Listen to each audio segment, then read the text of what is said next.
이재명 대통령이 오늘 낮 여야 지도부와 오찬 회동을 합니다. G7 정상회의 결과를 설명하고 주요 전국 현안을 논의할 것으로 보이는데 이번 주 초 네덜란드에서 열리는 북대서양조약기구 나토 정상회의 참석 여부를 밝힐지도 주목됩니다.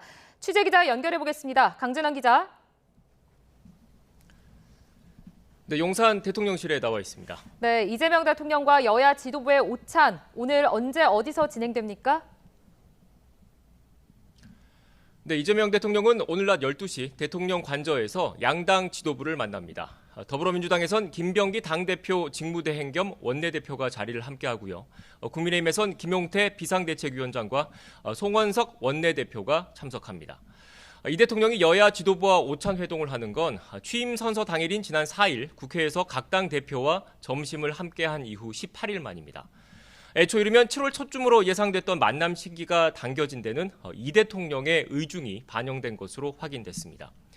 오늘 회동에서 이 대통령은 최근 캐나다에서 열린 G7 정상회의 결과를 우선 설명할 것으로 보입니다. 국익 중심 실용 외교가 성과를 낼 수 있도록 초당적인 협력도 당부할 것으로 예상됩니다. 참석 여부를 검토 중인 북대서양 조약기구죠. 나토 정상회의에 대한 입장을 직접 밝힐 가능성도 있습니다. 의제에 제한을 두지 않겠다고 한 만큼 산적한 국내 현안 역시 논의 테이블에 오를 것으로 전망됩니다. 인사청문회 등 김민석 총리 후보자에 대한 국회 인준 절차와 추가 경정 예산안의 신속한 국회 통과와 관련해서 야당의 협조를 구할 수도 있습니다.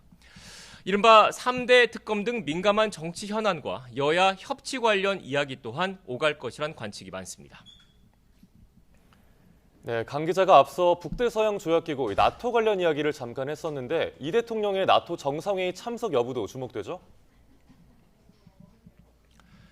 네, 북대서양 조약기구죠. 나토는 유럽과 북미 지역의 집단 방위를 목적으로 지난 1949년 창설된 군사동맹입니다.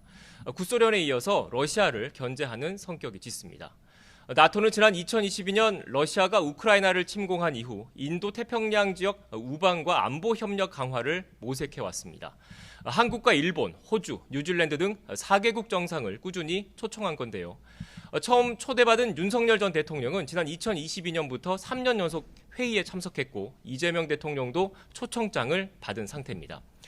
이 대통령은 현지 시각으로 오는 24일부터 25일까지 네덜란드 헤이그에서 열리는 나토 정상회의 참석 여부를 놓고 막판 고심 중입니다.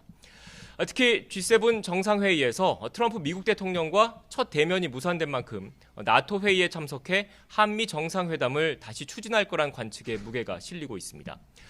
만약 이 대통령이 나토 정상회의에 참석하고 트럼프 대통령과 만남이 성사된다면 한미 간 주요 현안이 논의 테이블에 오를 것으로 보입니다. 당장 방위비 분담금 인상과 고율 관세 등 이른바 트럼프발 청구서가 날아올 수 있고 주한미군 재배치와 북핵 대응 등 민감한 안보 현안이 다뤄질 가능성도 있습니다. 지금까지 용산 대통령실에서 YTN 강진원입니다.